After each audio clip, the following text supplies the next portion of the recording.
मन्त्री बख्रक नरेन्द्र मोदीनि मन की बात फिल सारा 34 खोनाका मन्त्री रतनलाल नाथ ब बरजला मण्डलनि 28 नं भोटनि बिसिं खबजांनाय भुवन बन आमचायाव बिनि कार्यकर्तारावनो लगिवती मन की बात खोनाका मन की बात पान्जानि बिसिंति मन्त्री बख्रक नरेन्द्र मोदी एथलेटिक थुंमुंग चासामुं माननाय रगनो बलायखा ताई थुंमुं बरकनो भारतनो कংচুরুমা बाक्सा बरनो बो बाइथां बासारबो अकगनो পুইতরমানি কগরগবো সাইখানা রাখা গরম বাড়ছে এখন সবাইকে এটার দিকে ধ্যান দেওয়া উচিত এবং রাজ্য সরকারের যে গাইডলাইন আছে সেই গাইডলাইন মেনে চলা উচিত। কোথাও কোথাও বলছে তরল পদার্থ জিনিস খাওয়া দরকার, কাঁচা আমের রস খেতে পারে, আমপানা বলে অনেকে, গুজরাটে শার্টস বলে, এই কোথাও দই খায়, সেই জন্য বলছে তরল জাতীয় জিনিস খেলে এই সময় ভালো এবং সরকারের যে গাইডলাইন আছে সেটাকে মেনে চলা উচিত। আজকে বরজলা মণ্ডলে 28 নম্বর বুথে প্রধানে হাজির হয়েছি। এখানে বুথ সভাপতি সহ বুথের বিভিন্ন কার্যকর্তারা রয়েছেন, সিনিয়র লিডাররা রয়েছেন। এই বুথের যারা যারা কার্যকর্তা বিভিন্ন স্তরের ওনারা রয়েছেন, একসঙ্গে শ্রবণ করলাম।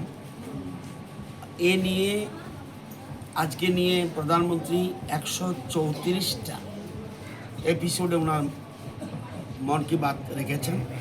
দেশের বিভিন্ন প্রান্তে কি হচ্ছে, কিভাবে দেশ এগুচ্ছে, এই গরমের দিনে কি করা উচিত, প্রত্যেকটি জিনিস উনি ফুটিয়ে তোলে।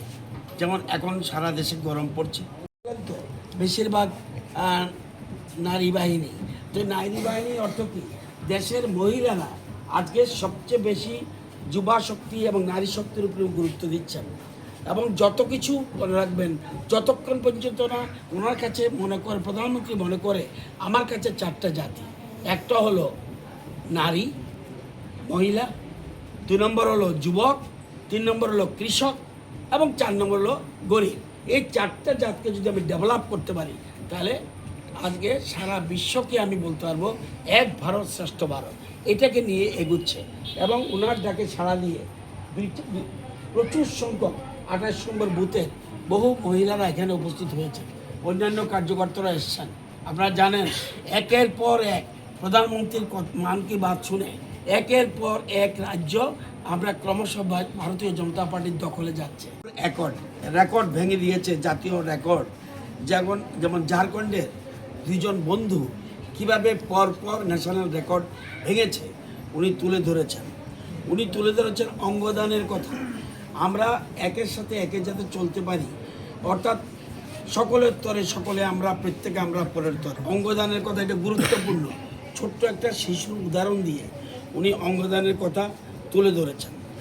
এবং শুধু এটা নয়, ডলফিনকে বাঁচাচ্ছে এবং এখানে গঙ্গার জল ভালো রাখা এবং জলবায়ু যেন সঠিক থাকে, প্রতিটি জীবজন্তু যেন বাঁচে, সেগুলি উনি তুলে ধরেছেন।